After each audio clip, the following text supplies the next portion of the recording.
पहले तो आज प्रधानमंत्री ने आपको नॉमिनेट किया है वेस्ट के खिलाफ लड़ने के लिए, किस तरह का मुहिम आपको लगता है ये रहेगा और जो प्राइम मिनिस्टर की तरफ से इनिशिएटिव है?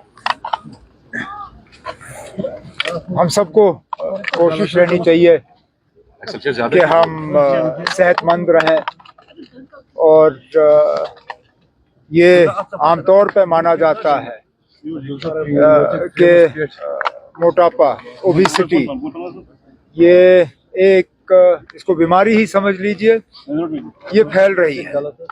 इसको एक लाइफस्टाइल इलनेस माना जाता है और आमतौर पे ओबेसिटी को कंट्रोल किया जा सकता है, मोटापे को कंट्रोल किया जा सकता है अगर कि हम एहतियात करें, वर्जिश करें और ठीक तरह से खाएं। वज़ीर आज़म साहब के तरफ से ये मुहिम शुरू हुई है कि ओबेसिटी के बारे में हम उसको समझें और उसके खिलाफ जो है एक कैंपेन करें।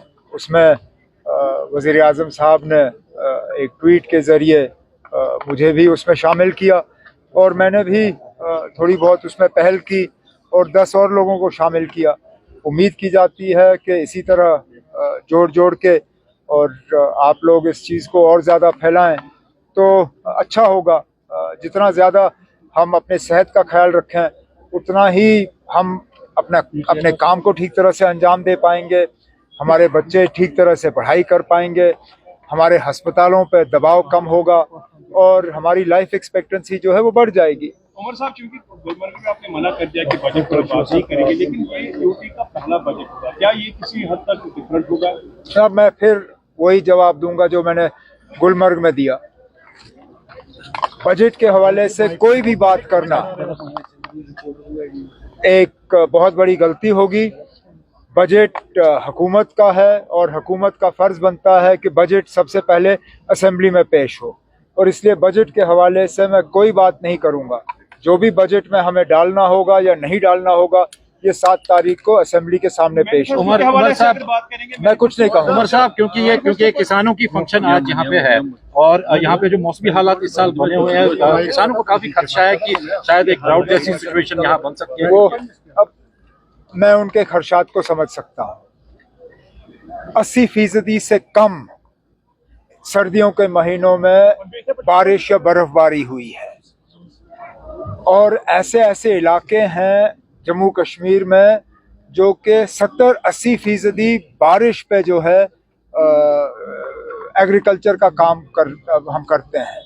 जाहिर सी बात है, अगर बारिश या बर्फ़ कम हो तो गर्मियों में फिर पानी की किल्लत रहेगी। इसलिए मैंने पिछले दिनों सोशल मीडिया के ज़रिए ये बात की थी कि हमें आने वाले गर्मियों के महीनों के लिए आज से तैयारी करनी होगी, क्योंकि मुमकिन है कि पानी की कमी रहेगी, न सिर्फ एग्रीकल्चर के लिए बल्कि हाउस होल्ड यूज़ के लिए।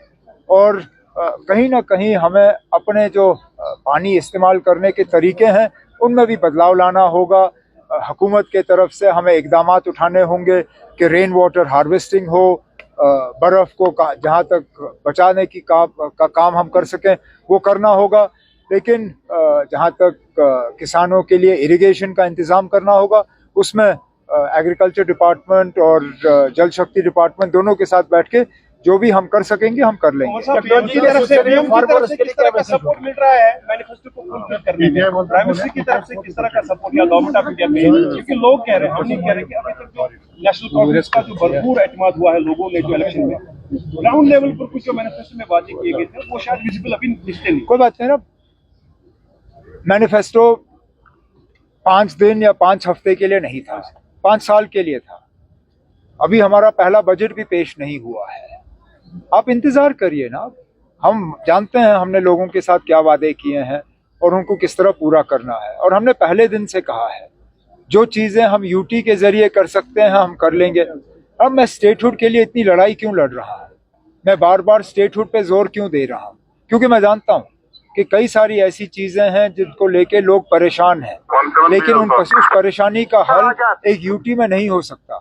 उसके लिए रियासत का जो है स्टेटस हासिल करना वो बहुत ज़्यादा ज़रूरी है। तो दोनों चीज़ें हम एक साथ करेंगे। जो चीज़ें हम यूटी के ज़रिए कर सकते हैं हम करेंगे, जिन चीज़ों के लिए स्टेटहुड लाना ज़रूरी है उसके लिए हम स्टेटहुड ला रहे हैं।